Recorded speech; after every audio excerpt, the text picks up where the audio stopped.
Hi, this is Annette Sullivan from Lavender Thoughts. Today I'm here with a quick video to show you how to make one of these impossible cards that everybody's talking about these days. So this is what the card looks like. And it's just one piece of cardstock. So you're thinking, how can you possibly do that? Okay, so here's what we're going to do. We're going to start with a regular piece of A4 cardstock, and we're just going to cut it into quarters. So that means it's going to be 14.8 centimetres by 10.5 centimetres. And that's the size of your normal card front, which is A6, I think it's called. Okay, so we're going to start with that. And what I have actually done is I have prepared some templates for us to use. But for the purpose of the video, I'll just show you how to make all the pieces. So this is our piece. It's 14.8 by 10.5. We're going to cut 7.4 centimetres along that way and down 5.25 this way. And then we're going to cut in 3 from each side. And then all we're doing is we're going to flick that over that way, and that's our card. All right. So once you've got the template made, you can just lie your template on your piece of cardstock and just draw the lines and cut it. But to show you the base one, I will cut this one for you. Let's put this one here. I think that light's going to be a bit bright there. Okay. So if we move up to 5.25 centimetres on there, put that in 3 centimetres. We've got 3 centimetres over this side. And we've lined that up to 5.25. So we can just press that in and cut that down. Flip over to our 3 centimetres again. Take that back up to 5.25. Our cardstock in and cut down there. So we're going to turn it up the opposite way and put it to 7.4 centimetres. And again, go up to 5.25.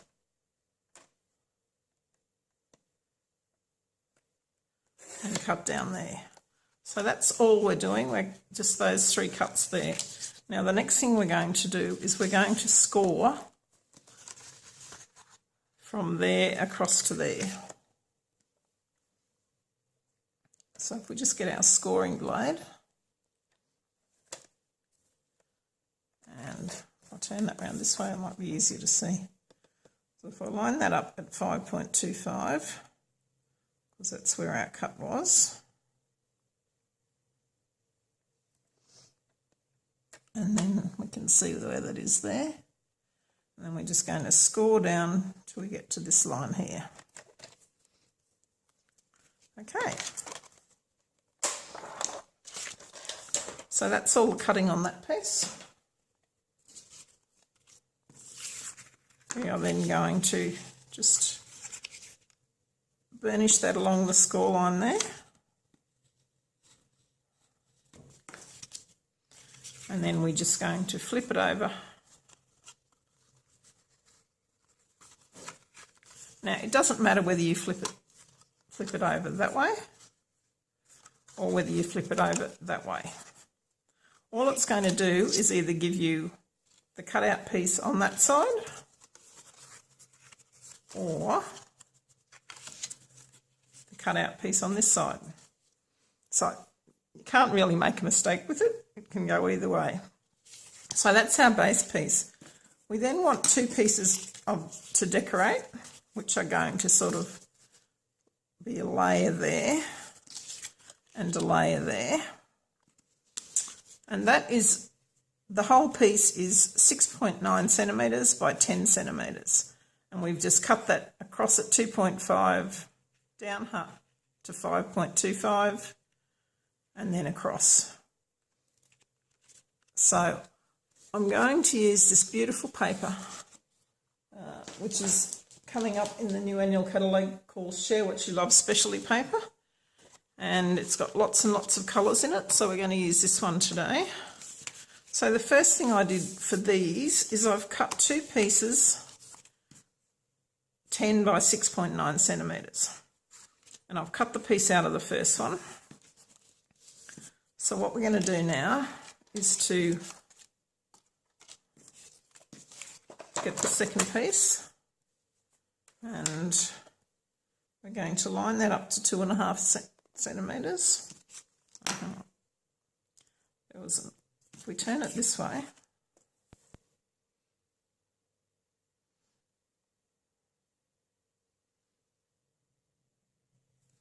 sorry about that, I thought I had an easy way to do it. Okay, so we're going to come down to 5.25 centimetres with our cutting blade, which is about there. So we lined it up on this side at 2.5 centimetres, 5.25. We're just going to cut that up there, and then we're going to line this up at 5.25 and cut from the bottom up to that line. Let's check that I've got that right. And again, as I said before, once you've got your templates made, you can just put your template over it, put a line on it, and easily cut it out without having to go through all this rigmarole every time you want to do it. Okay, so we're going to put our 4.4 and just bring it down. Just use our paper snips to bring that there, and we've got our two pieces. Okay, so finish with our paper trimmer.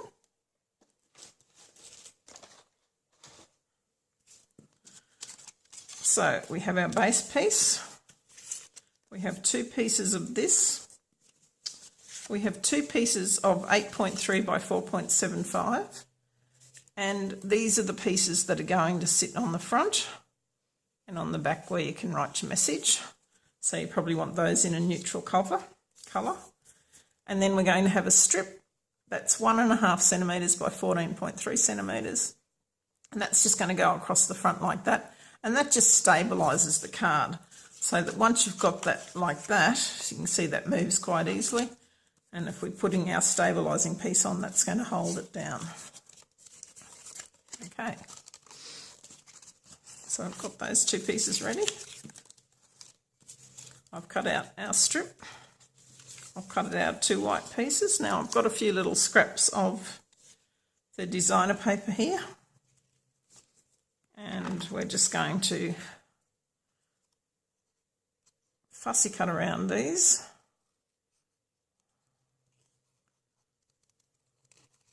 And they will be to use on those small white pieces.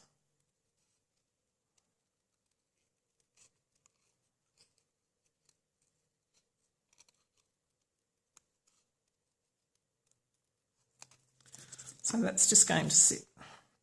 I might actually take a bit off the bottom of that one. And that will just sit there on the front, and we'll have our sentiment there.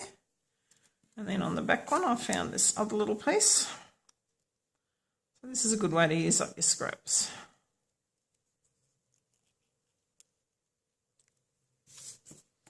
Okay, so that's just going to go up in that corner, and that will be our other piece. So I may as well get those on all the way before we start.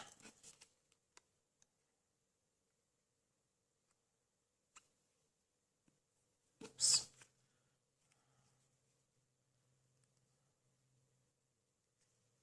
Tiny piece.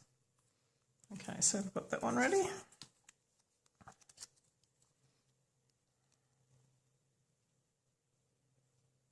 Pop that one down in the corner there. This Just make sure we've got that lined up nicely.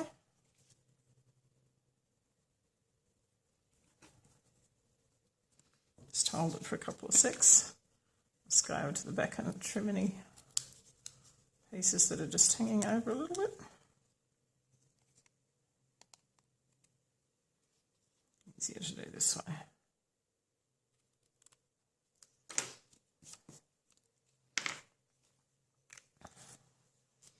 Okay, and the other thing we want to do before we go any further is to stamp our sentiment. And I'm going to use one out of the Picture Perfect Birthday.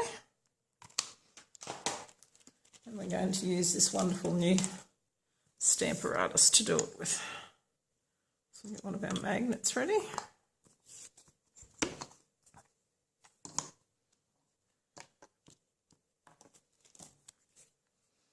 Line up our piece. Our sentiment, and this one says celebrate the good stuff. So we're just going to pop that there. I don't know whether you've seen this stamper artist. It's going to be in our new catalogue in a couple of weeks' time.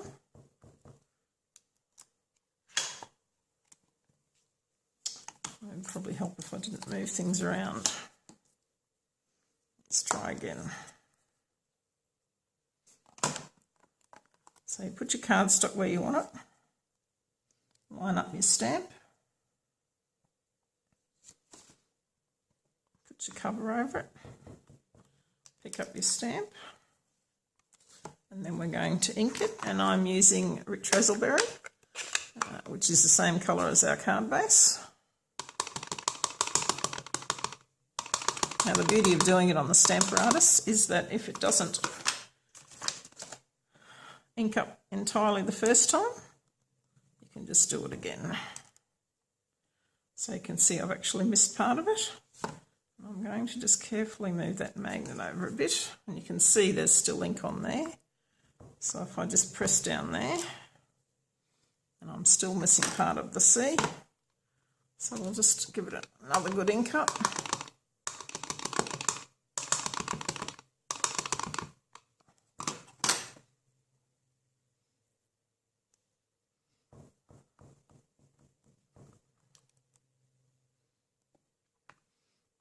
Tiny bit more on that C there, and then we have it all done. Beautiful, ready to go. I'll just take my little chamois here, clean all that down.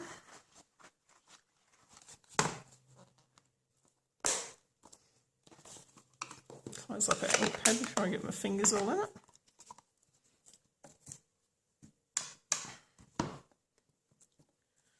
Pop that away for later. Okay, assembling the card. So the first thing we can do is to decide which one we want on the front and the back. I think I like it that way. So I'll just put some of our Tombow liquid adhesive on there. Best adhesive for doing this sort of thing, because it gives you that nice bit of wiggle room before it actually grabs and sticks in place. So you can just put that back down there and sit that on. Now you can see this bit sits up all by itself, and that's because you've done that twisty bit, twisting half the card round. Okay. So once you've got the measurements worked out and a template drawn up, you can whip one of these cards up in very little time, and people will think you're doing wonderful things and spending lots of hours putting it all together.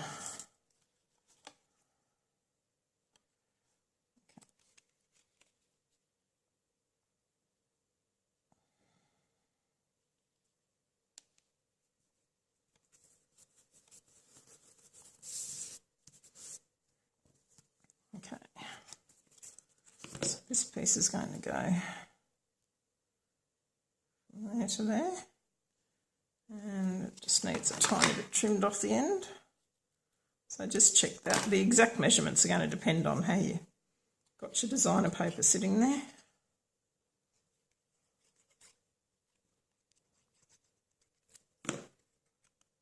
So then I usually put it about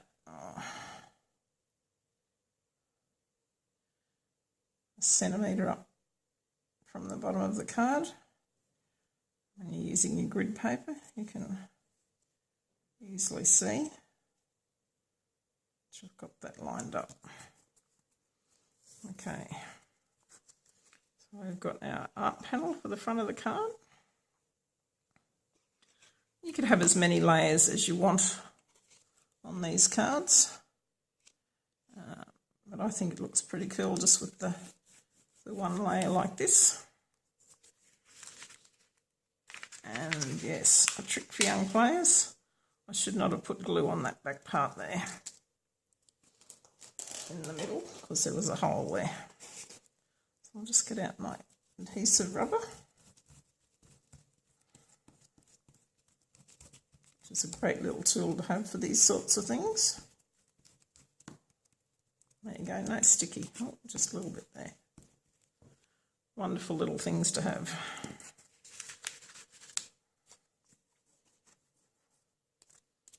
Okay, and put this one on the back. Might put that down that way.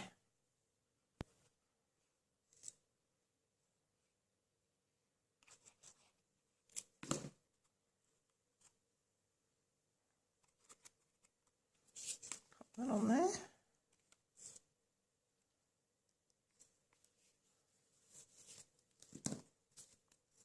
And then the only thing left to do is just a little bit of embellishment there. This is one of the pieces I cut out of there, which will work perfectly well as an embellishment. So I'll just get my 1 3/8 inch scallop circle punch.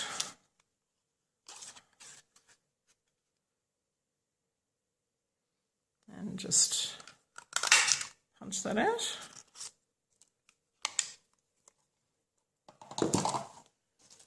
And then we'll get a strap of razzleberry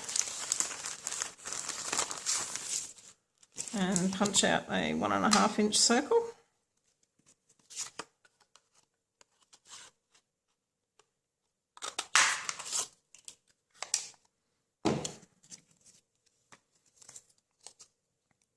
I'll put that on there.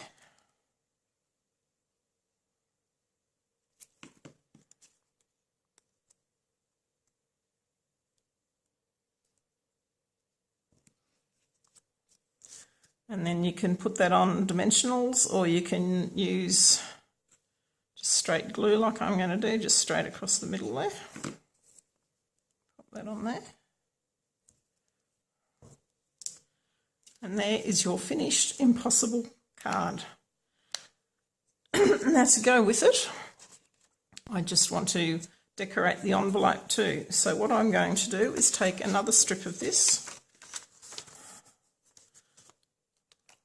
Going to put down my silicone mat over where I had that glue before, and I'm just going to put some of this adhesive on the back flap of the envelope.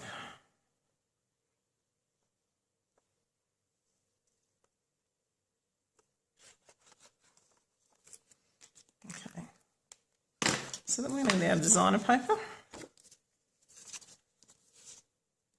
And I think I might use this one. And we're going to line that up along the edge there.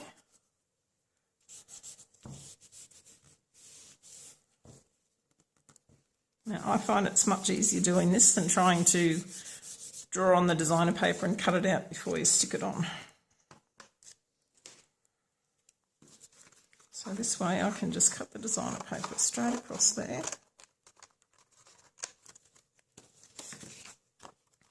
And then it's very easy just to go around the edge.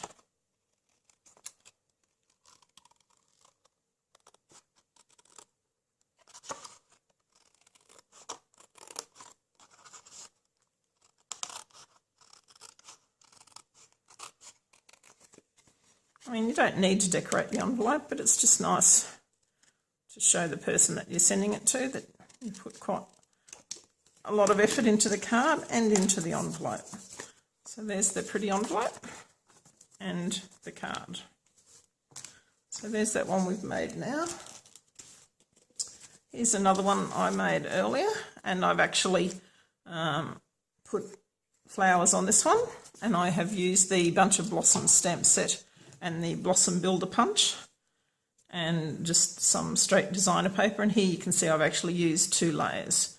If you do want to use the 2 layers, you just use that as your first layer, and then you take 1/2 centimetre off it to cut your next layer. So your next layer would be 9.5 centimetres by 6.4 centimetres, and that would then be 2 centimetres to cut into there and down and around.